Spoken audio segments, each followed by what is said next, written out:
Hey there, fellow entrepreneurs. If you're tired of complicated domain management, I've got the solution for you, hover.com.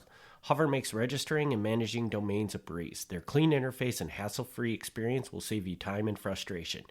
No upsells, no hidden fees, just straightforward domain services.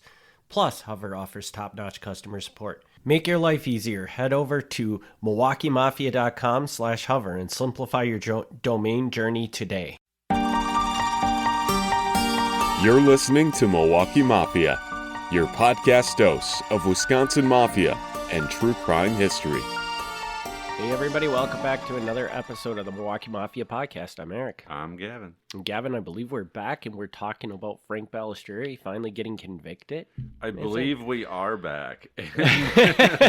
and yes, I'm actually really impressed that you know that. But yes, that is the topic of today. I'm sharp, man. I'm sharp. Yeah. I finally got a good night's sleep last night, so I'm back in the game and I remember everything. Yes. That's totally sarcastic, but wow.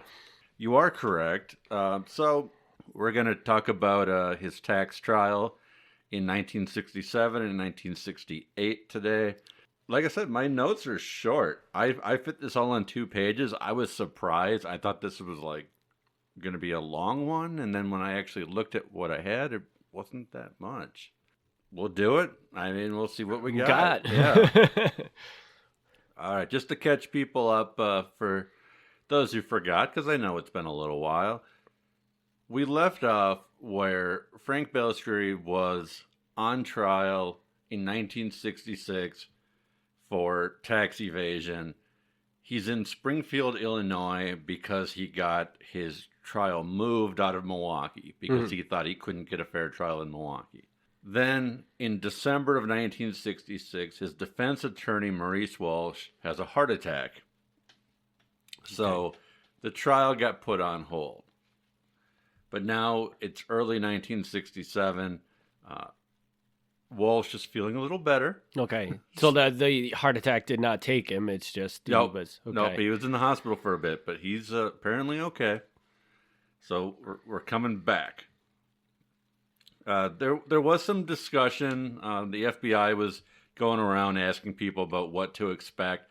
They weren't really involved that much, the FBI, because this was an IRS case, but they're still kind of, they want to know what's going on, and they're getting hints about who might testify. There's rumors of different people who have worked for Balistreri who would testify, and on the prosecution side, on the defense side, on the defense side, defense side, and they would then explain, oh, it's not tax evasion. You just don't understand, like, the business model. And, and of course, according to the FBI, these people would have very biased testimony, possibly dishonest testimony. So they're, like, kind of keeping track of who might get called. It's on the docket for March 6th, 1967. They're hearing rumors that this trial is practically bankrupting Frank Balistreri. He's telling people that to cover legal costs, lodging, travel, and so on, it's costing him $1,500 per day. Wow. I have some real doubts about those numbers. That seems crazy high to me, but I don't know. I mean, you don't know what hotel he was staying at. I'm sure Springfield has a hotel that costs $1,000 a night at this point in time. Sure. You know? It seems high, but I don't know. So the speculation, of course, is that he's being funded by guys out of Chicago, because there's no way that, if that number is correct, there's no way he's paying that. March comes around, the tax trial is up and running. The government doesn't have a lot of trial left. They had kind of done it in the fall and sort of had to put it on pause. They had 2 tax agents left to testify, and then they had a handwriting expert. The handwriting expert found that there were 5 different names signed to certificates, bank records, tax records, but the 5 different names all went back and matched Frank Balistreri's handwriting. Really? The names were Rudolph Porchetta, Stephen DiMaggio, Sebastian Balistreri, who I think might be Buster Balistreri. They said Sebastian, but I'm not sure who that is, so I'm thinking it might be Buster. Peter Balistreri, his brother, and Santo Cura. So these names were signed on documents for businesses Frank said that he had no involvement in, but if he was the one forging the signatures, it would appear that he had some involvement in them. The government felt that they could wrap up their case in a day or two, but it actually ended up dragging out a whole nother week because the defense objected to practically everything that anybody said. So it just kept getting longer. The prosecution rested about a week later, as I say, and then the defense moved to have the case dismissed for insufficient evidence. That was rejected, and the defense was told to be ready immediately. They did get some questionable people to testify for the defense. Uh-huh. They got Harold Klein, who was one of the FBI's top hoodlums. Harold Klein was like in the salvage business. He was also widely considered to be a fence. He testified for Balistreri and his finances and said, I've done business with them in the past. Sometimes the records don't look so good, but it's all good. It's honest. Mm-hmm. He had an Illinois politician, Peter Granada of Chicago, who was a close friend of Sam Giancana, the head of the Chicago outfit, testify. I don't know what he testified I was going to to. say, like, what is this guy going to say? I don't know what his relevance was. Like, they don't have business together that I know, and it wasn't reported in the paper what he said, so I don't know. So just like a very, very small number of defense witnesses. Basically, they're relying on people, the jury, to say, hey, there's not evidence here. Mm-hmm. Your case is weak. They rested on March 16th, which means that they at most had like 3 days of defense, which is small for something that's been dragging on for months. Now, you said that the whole defense policy is just pointing out how weak the prosecution's evidence is, basically. Yes. So you've seen this evidence. Would you agree with that? I haven't seen the evidence in detail because IRS records are because this is an IRS case. So it's an IRS case and not an FBI case. And IRS, you just don't get those records. Okay. But the thing is it's a tax evasion case. In the tax evasion case, I do think it's a high hurdle for the government. Okay. Because they're saying this is the amount of money that you owe us, but then they have to prove that he actually made that money. Right. Which is really hard to do, especially in the scenario of this, where Frank Balistreri has mostly cash businesses. Yeah, so now they have to like prove what his income was and prove that his expenses weren't so much to offset that and all that.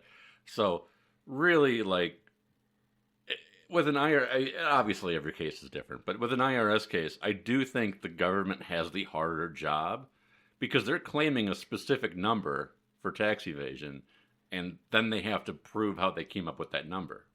And you said, I think you said in a previous episode, most of their play on this is that they're trying to show that how much he's spending doesn't match with how much he says he's making, right? Correct. So in that scenario, you're looking at it, that makes it even more difficult because, how they don't really have good numbers to show what he's actually making. They're just saying, things show that. Right. How do you make hard evidence that he's spending more than he's making? Correct. Know? I forget the technical term for that, but yes. So for most of us, we get a W-2 or whatever, and so the government knows what we made. And then if we don't pay the amount that we're supposed to pay, then we get in trouble. Mm-hmm. That's very clear. But yet that isn't what they're doing here because he's a business owner. He doesn't have W-2s. Like you said, it's largely cash business. They're doing it the other way where they're looking at his expenses and his lifestyle, and they're saying you cannot possibly be living like this with what you're reporting. Right. So, much, much harder in that because they don't have, the direct records, they have to kind of create the records. They have to like pull up receipts and be like, oh, here we found this receipt for a car you bought, things like that. Mm-hmm. So it's a much higher hurdle on the government's part and a lot of work. Yeah, and they probably, if this isn't Frank Balistreri, they're not even going to fight this battle, more than likely, I would imagine. Yeah. Because it's just too hard to win, but they're willing to do it in this scenario because they just want to get Frank Balistreri. That basically. does seem to be a factor, I would say, yes. March 22nd, the whole day was spent on closing arguments, and then it was handed off to the jury at 5 o'clock. The judge told them that if they did not reach a verdict by midnight, just go to bed and start again tomorrow. They did not reach a verdict by midnight. But the next morning at 10:30, the jury was back. And I think you know the answer, but what do you think the jury I believe they found him guilty, right? They did. They did. He was convicted on felony income tax evasion. He did have a third charge against him of conspiracy. That was tossed. They didn't understand why that was it even was a in there. conspiracy. So they said no, but they're like, yep, he does appear to be evading taxes. The defense immediately said that they wanted a new trial, and the judge gave them 30 days to file a motion for a new trial. He did file a motion for a new trial, but first he filed a motion for an extension. He's like, 30 days isn't enough. The extension was granted, and it was pushed out to May 25th. And then the judge decided that May 25th wasn't convenient, so they pushed it out again to have the hearing at June 14th. So, just keep in mind, this trial was in 1966. It finally ends in March 67. Follow-up hearings are now going into the summer. Mm-hmm. Like, this is a long trial. During the course of this, the Chicago Sun-Times newspaper is referring to Balistreri as the head of organized crime in Wisconsin. This apparently really upset him, and he considered suing them. He did not sue them, but he considered it. He's like, I came to Illinois to get a fair trial, and now the Chicago newspapers are roasting me? Like, what the heck? June 14th comes, and the defense has 15 motions ready. 15 motions asking for a mistrial. They were all denied by the judge. Do we know any of these motions? Yes. Okay. So, pretty much, I mean, there were a number of, like, things where they're just kind of going after whatever they can get. The one that had a possibility, and this has been a running theme. People who remember the last time we talked about this will know. They're really, really, really mad about the FBI having hidden microphones. Yep. So, probably the most likely motion that would have succeeded was the idea that Balistreri's conversations were illegally bugged. Now, the judge had previously said, any of these conversations, this was done by the FBI. I don't think they were passed on to the IRS. None of those are being admitted into evidence. So I think this trial is okay. I don't think that even though that was very, very wrong, I don't think that affects this trial. Mm-hmm. But the defense was now arguing that even though the evidence that was used in the trial was gathered from completely legal sources, the government may have been given leads, ideas of where to look from these calls based on the previous thing. And honestly, I mean, I don't know what you feel about that, but they have a valid point there. I think it's a good point. Yeah. The judge doesn't agree, but it is an interesting idea that, yes, even if they didn't do anything, it might have given them an idea of where to start looking legally. Yeah. Yeah. So I don't think it's a bad argument, but the judge doesn't go for it. While waiting to see how this shakes out, Frank Balistreri goes to New York City. He goes to meet up with Joe Bonanno, who is one of the very, very top mob guys in the country. He's there with Felix Eldoricio from Chicago, and they wanted to talk to Bonanno about kind of backing Balistreri. The idea was, even though New York really has absolutely nothing to do with Chicago or Milwaukee, that if Frank ends up going to prison, he wants big guys on his side. Because otherwise, if he goes to prison, the guys in Milwaukee might try to revolt against him, put someone else in charge, and he'll essentially be retired against his will. So he's kind of trying to line people up in his favor. Also, at this time, Felix Aldericio is, going through a series of appeals for his court cases. He's afraid that he's going to end up spending the rest of his life in prison, which he does. His appeals fail, and Aldericio spends his final days in prison, where he dies in prison. This is not favorable to Balistreri because this is his number one guy in Chicago who is backing him up. So this is a bad time right now. And is Felix Aldericio, is he some sort of leader at this time of a mafia? I know that we probably talked about this. He is. I'm not 100% if he's the boss at this point.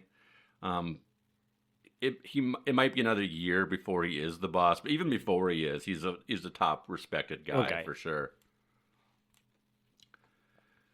After the motions are rejected, they come back and the sentencing is set for September of 1967. So, at this point, from the beginning of the trial to the sentencing, it's been a solid year. The judge sentences him to 2 years in prison.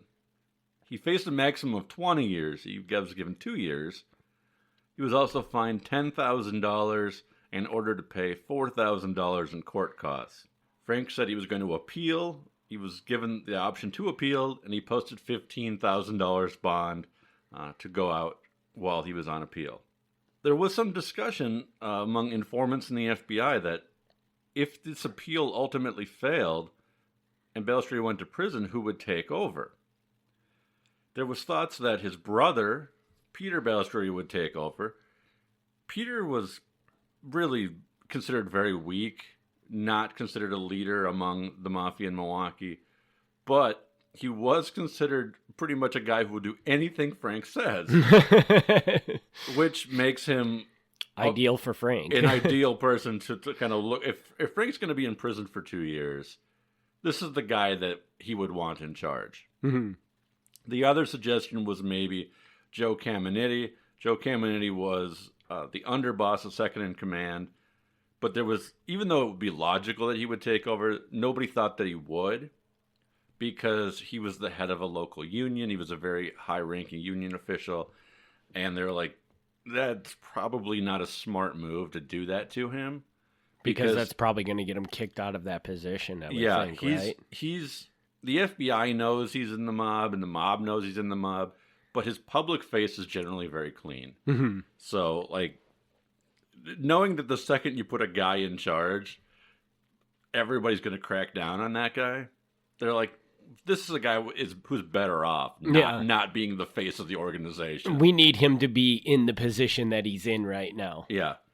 So it was strongly leaning towards it's probably going to be Peter, and everybody knows that Peter isn't going to do anything. He's just going to kind of sit there and wait for his brother. Also, there's discussion that between now, the conviction, and the appeal hearing, that Balistreri might make 4 new mafia members. I'm not going to say who they are at this time, but they're basically 4 guys who work as bartenders in his different clubs, bartenders and managers of his clubs. And again, it's pretty clear what the motive is here.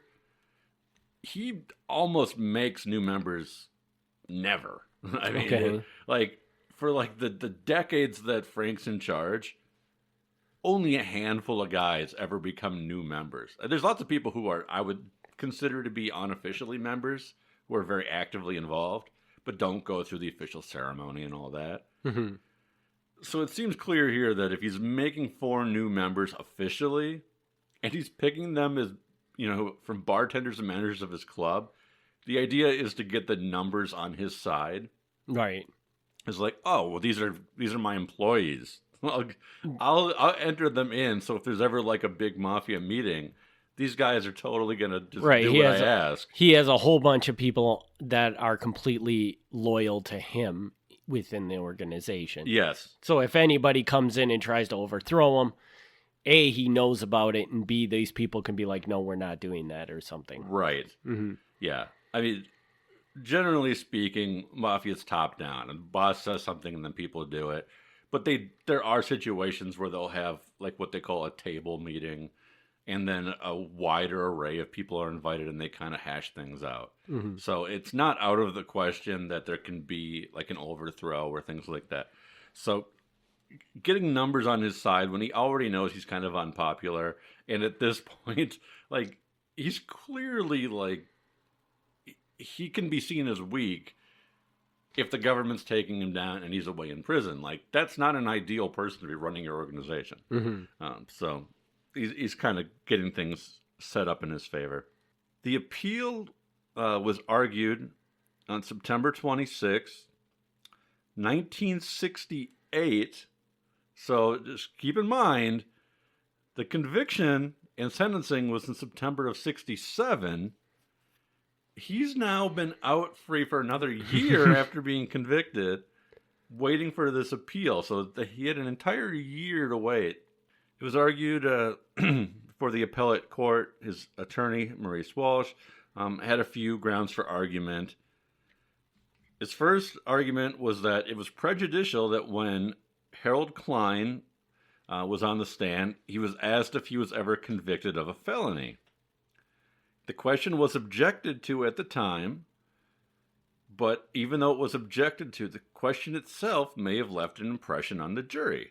Mm-hmm. The government attorney during the appeal agreed. He said the question itself was improper. It should have never been asked. But he said, I don't think it was prejudicial.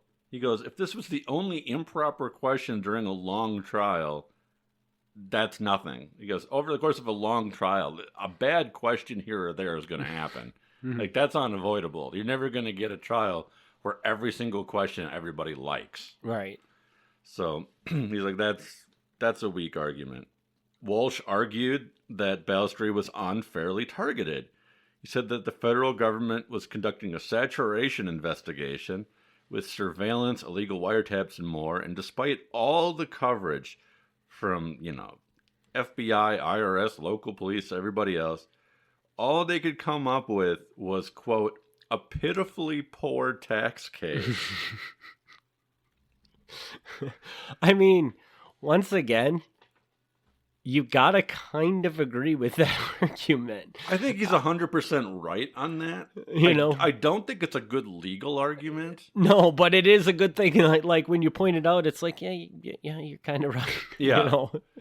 I don't think it's a good legal argument because, especially like at the appeal stage, like there's nothing about that makes the previous trial right unethical. It doesn't wrong. make the trial bad because he was on trial for tax evasion and he was found guilty. Like, yeah, maybe that's a really weak thing to go after him for after like all the millions you probably spent looking into him, but it doesn't mean he didn't do it. Right, exactly. So it's a good argument, for public appeal. Not a great argument legally, probably. Walsh said that although the illegal bugs were not allowed at trial, it would still impact how the agents reacted and what they knew, kind of like the earlier thing with the leads. Mm-hmm. The government attorney said that they got their end results from legally obtained evidence. The evidence presented in court was not the result of illegal acts. He pointed to informants, postal inspectors, and other legal tactics that were used. Walsh, the defense, finally made the complaint, though not directly related to the trial, that the tapes from the illegal wiretaps had been destroyed, but the logs from the wiretaps remained, meaning like the transcripts. Mm-hmm. He said this makes them essentially editorialized reports where the FBI agents could write or not write what they wished while listening without anyone being able to double-check the source material.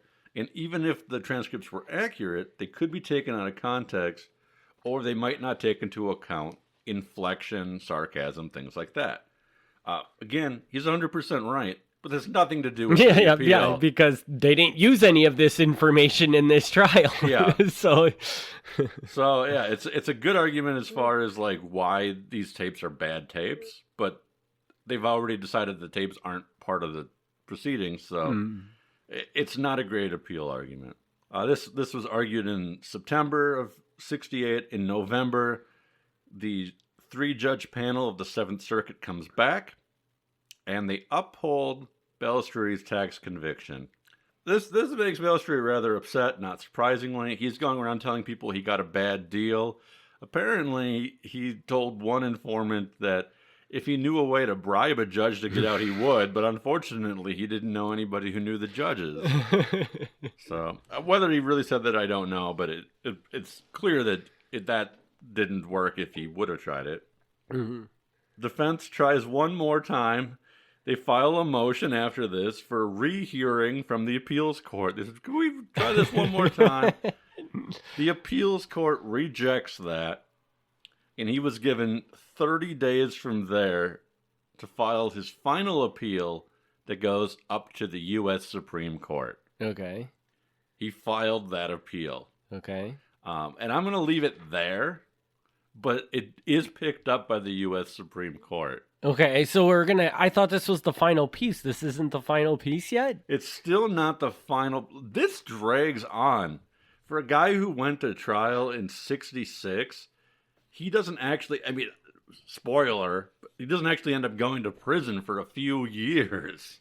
Yeah, when we started this episode, I thought, because he doesn't go to prison until like 71, is that right? I think it's 70, 71, yeah. Yeah, so we got a ways to go yet. He's able to drag this out forever. Oh, yeah. The beauty of our legal system, if you have a little bit of cash, huh? Yeah, it helps. Now, I will say in general, this is not necessarily the most exciting episode because it's just court appeals. Legal. I like that stuff, but here's what gets me. Maybe you've got a different perspective on this, but here's what gets me. I don't know if the $1,500 a day number is accurate, but either way, I have to believe that by this point, whatever he's spending, all the trouble he's going through and everything else, once his sentence came down to be 2 years and a fine, Wouldn't you think almost take your 2 years, yeah. man. Yes, I would 100% agree with you because it's if he's paying $1,000 a day for this crap, just go do 2 years and get back out. Do I want to go to prison for 2 years? Heck no, I don't. But this is adding up. Adjusted for inflation to today's money, he's spending millions. Yeah, he's spending millions on this, and we know now he's not going to win. But even at the time, if he did win, is it worth it? I don't know. I don't know because this is the way I look at it. He is essentially buying himself. Maybe he's of the mindset that, you know what, I'm either going to win or I'm going to buy myself 5 more years of freedom. Yeah. But I still, at the same time, I think when you hear that you've been convicted of 2 years, for 2 years, to me, that's nothing. Right. Yeah, and so I think I would rethink it and be maybe I should just go do the time and get out because hopefully at that point in time, they'll just leave you alone. Yeah. Well, but he is Frank Balistreri, so that's probably not going to happen. It's not going to happen, but yeah, again, I don't, you're right. He's buying, and he does buy a few more years of freedom. So that works. And he does have the possibility of eventually winning, which would then mean he won't have this felony on his record, which a felony on your record can be a big problem. I get that. But I do have to wonder the math. At what point does the effort become much more than the outcome?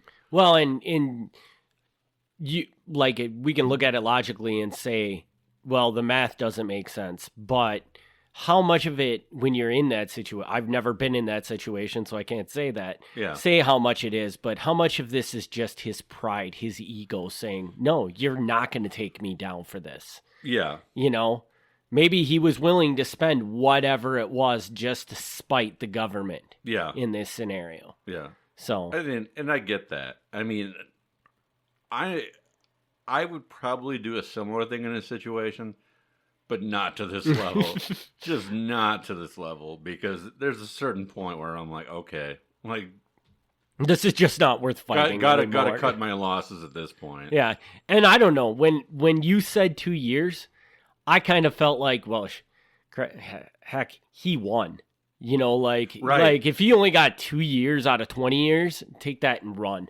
Right. You know, and again, this is a spoiler, but again, you know, I mean. Spoiler for something that happened, you know, over 50 years ago. That's 2 years, not counting like good behavior and things like that. So he's not spending he won't get the full 2 years. He might be out in a year and a half. Right. Probably. Yeah. I mean, I bet you a year and a half would be a long period of time. Right. Right. So that's the thing. If you get 2 years, but you don't really cause any trouble in prison, you're not spending 2 years there. Mm-hmm.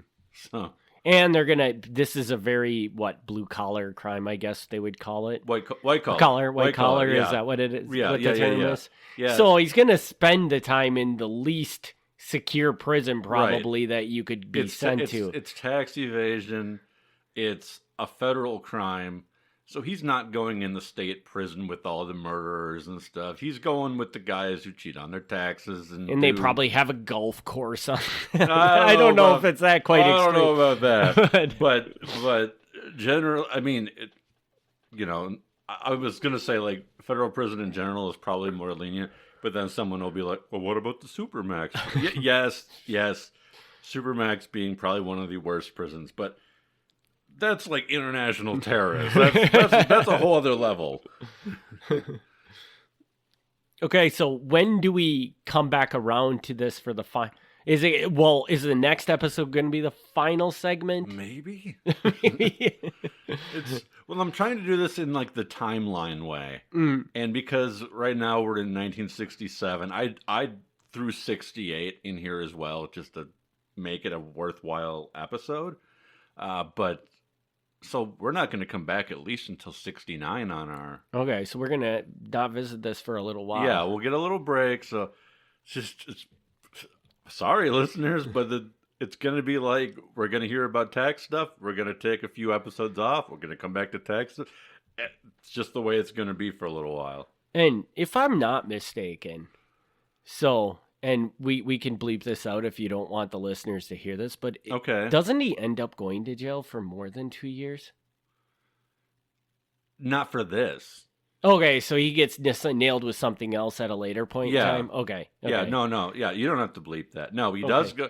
He goes to prison later for something else and for longer, but no, that's not related to this. Okay, because that would be pure irony to me if he if he appealed 2 years and then ended up going back to trial and getting 7 years for it or something. That's a risk, but no, that's not. No.